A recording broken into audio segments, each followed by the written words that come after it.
Ta-da!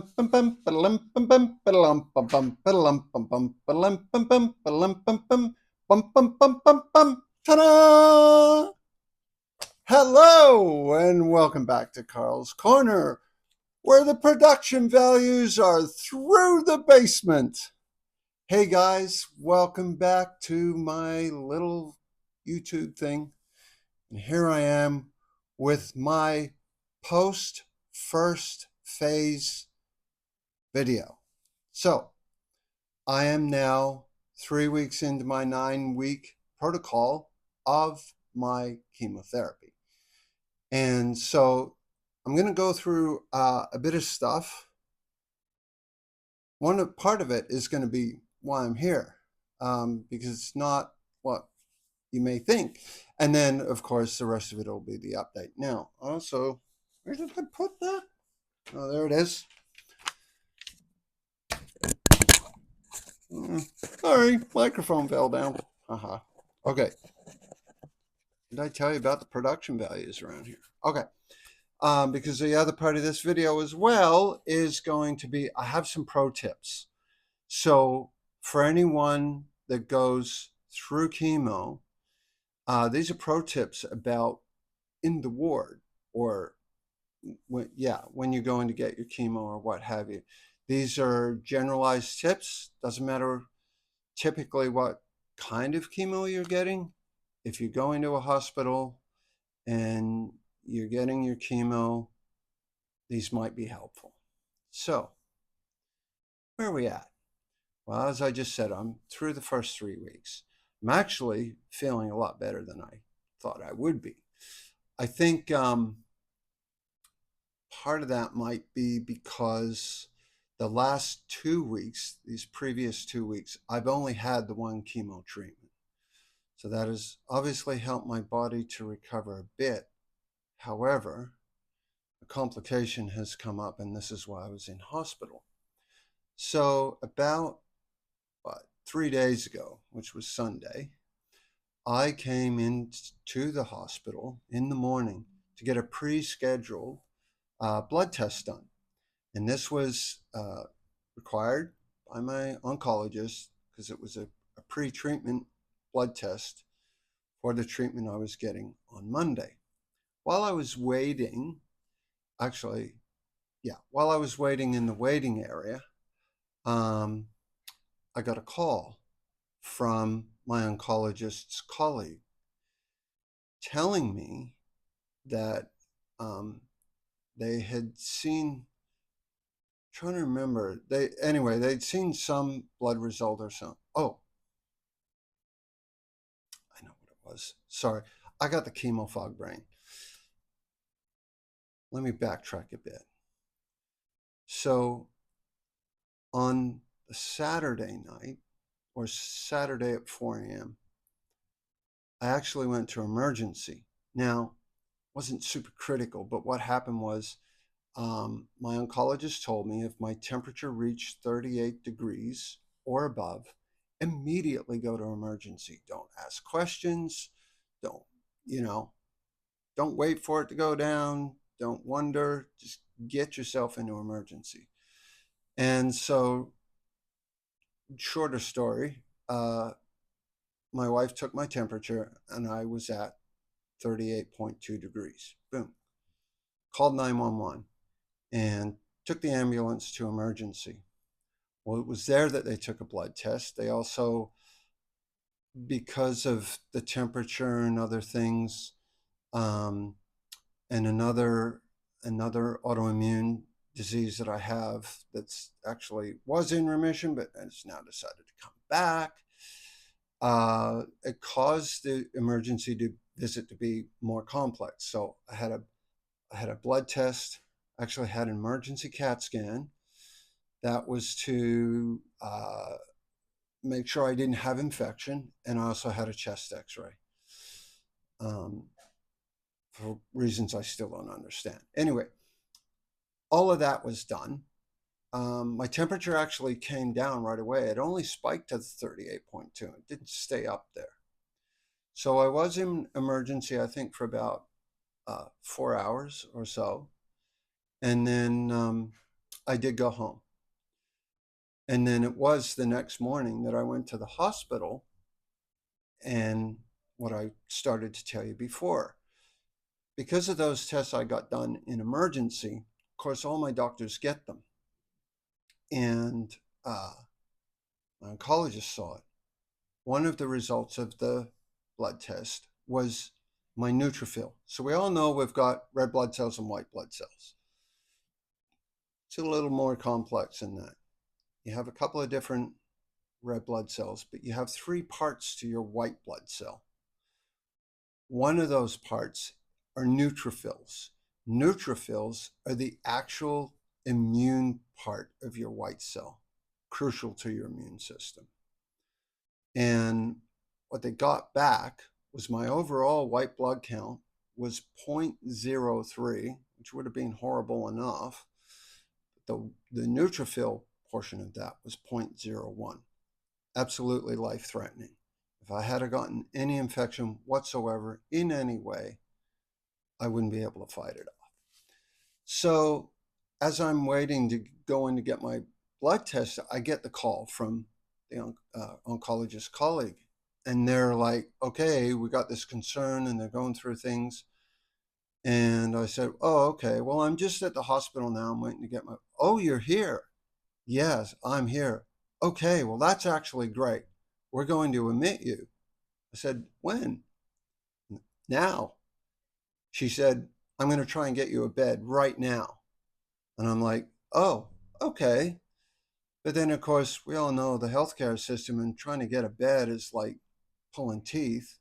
However, they did get me a bed.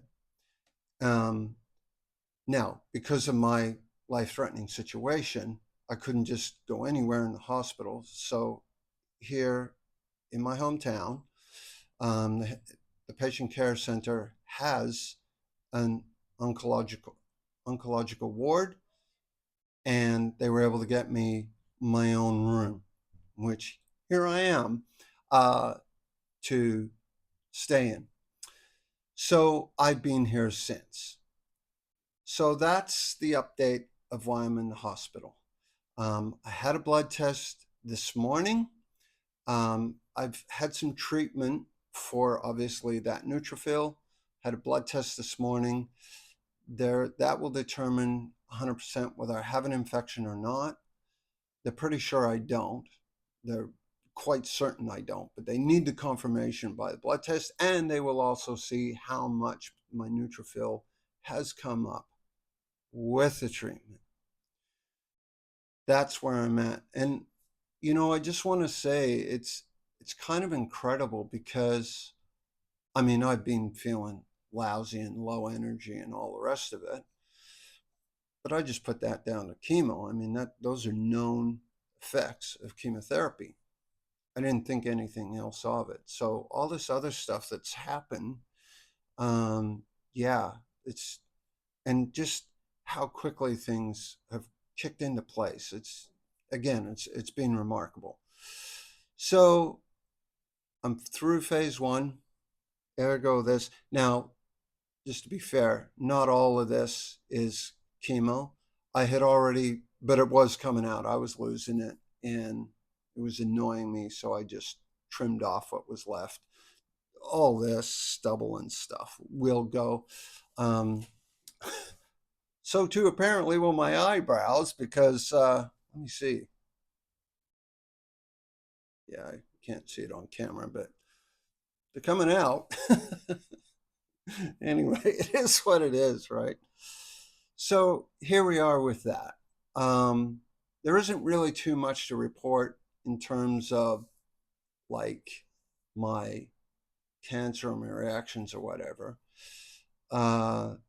What's left for the chemo now is it's Wednesday now, so starting next Monday is when I go into start the second phase or cycle, and I will have chemotherapy Monday to Friday every day for that week, and then we go from there.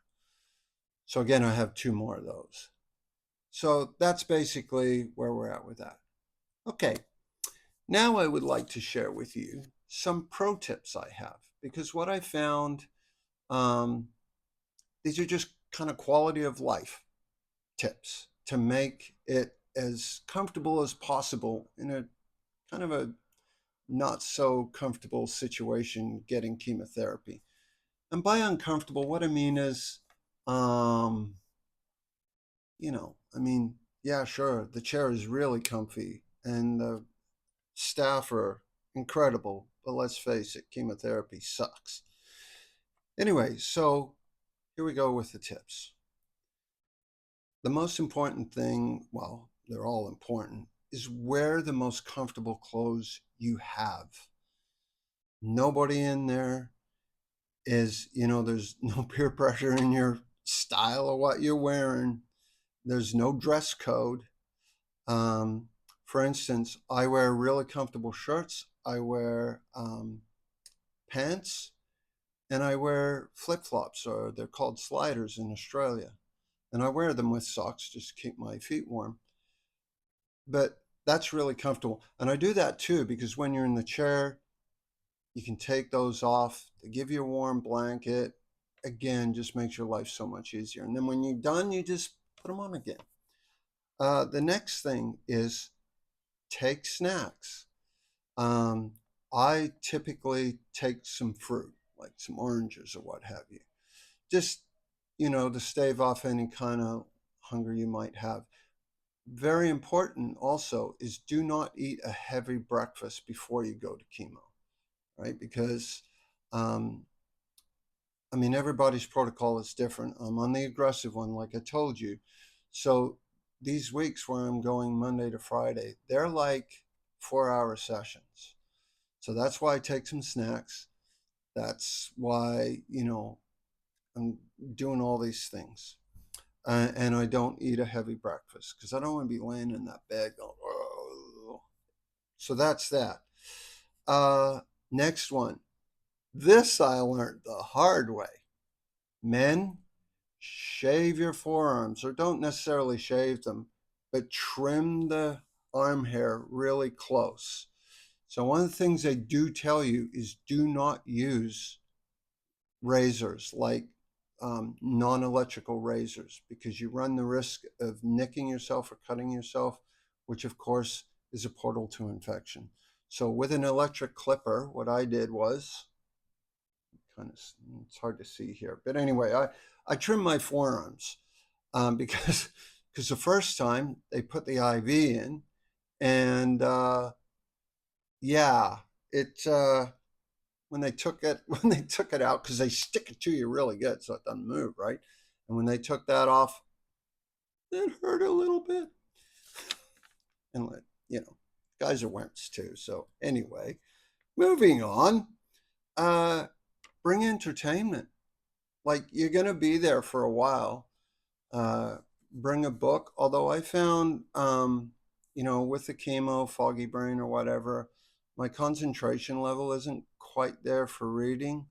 Um, so I have a tablet and I have some content on it. I watch YouTube, not me, but and I have some games on there. Just bring something to occupy your time, because that definitely, again, improves the visit. And let's see what else. That's it. That's all I've got for those pro tips. And what I would also say too, for your own personal experience, um, if there's other things that you find that you may want or would make it easier for you, by all means, ask the staff, right? Um, there's they haven't objected to anything, because one of the things that I was a little bit concerned at first, like for instance, bringing my iPad in or whatever. It's not like Uber sanitized or anything. So can I bring it into the ward? Yeah, I can. Because although, we're in a sterile environment with the chemotherapy, because it's all intravenously delivered and all the rest of it, and all of that stuff is handled super, sanitized and all the rest of it by the staff. And of course, you wash your hands and stuff. Yeah, it's all good. So that's about it. And I know this was a little bit of a longer video. Again, I want to thank you for all the support, all the help I'm getting. And that's about it. What I will do is